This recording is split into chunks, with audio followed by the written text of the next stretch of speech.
আপনাদের টেকনিশিয়ানদের প্রতি অনেক মায়া এবং আপনারা টেকনিশিয়ান হতে চান। আপনারা টেকনিশিয়ান পদে 14তম গ্রেডে 13তম গ্রেডে চাকরি করবেন, পরে প্রমোশন পেয়ে 10ম গ্রেডে আসবেন, আমাদের কোনো বাধা নাই। কিন্তু 9ম গ্রেডে আপনারা এখন আমাদের যে বৈষম্যমূলক আচরণ করছেন, আমাদের প্রমোশন দিচ্ছেন না, আমাদের প্রমোশন আটকে রাখছেন 20 বছর 25 বছর ধরে।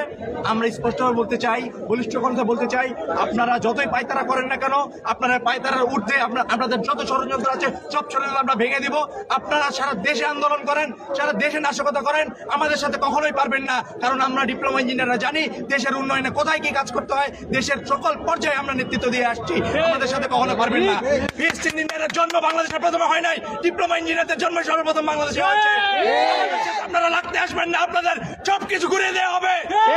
বলতে চাই, আপনারা এখনো সুযোগ আছে, সময় আছে, সচেতন হন, সজাগ হন, নিজেদের ক্যাম্পাসে প্রতিষ্ঠানে ফিরে যান, আমাদের সাথে লাগতে আসবেন না। আমাদের যৌক্তিক দাবির বিরুদ্ধে আপনারা অবস্থান নেবেন না। আপনাদের 3 দফার কোনো ভিত্তি নেই, ভ্যালু নেই, কোনো কিছু নেই। এই অযৌক্তিক দাবি দিয়ে দেশকে যতবারই অস্থিতিশীল করতে যাবেন, ততবারই আমরা কারিগরি ছাত্র আন্দোলন আপনাদের সকল অযৌক্তিক দাবিকে ভেঙে দিব, ঘুরিয়ে দিব ইনশাআল্লাহ।